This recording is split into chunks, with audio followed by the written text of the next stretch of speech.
in oday 70 sano jira uu ukun dabada isaga xareeyay haatanna xaaladiisa caafimaad ay aad u liidato oo lagu dabiibayo mid kamid ah xarumaha caafimaad ee ku yaala degmada Gurceel ee gobolka Galgaduud. Haddaba maxaa sababay in oday markaasi ku sugan degmada Gurceel oo 70 sano jira uu ukun dooro dabada uu isaga xareeyo ama dabada uu iska galiyo?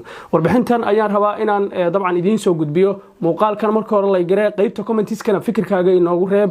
Warbixintanna si share gare oo la wadaaga asxaabtaada si muuqaalkan uu markaasi u gaaro wax badan ay halkan ay ku ogaadaan.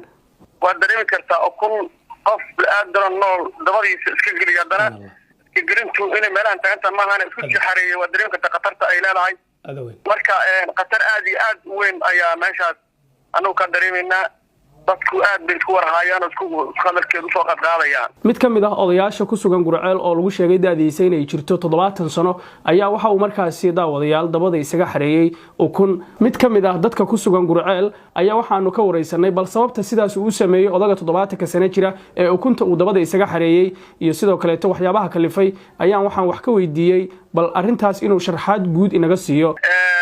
arintaas waa jirtaa shalay ilaa xalay la maanta hadalweyn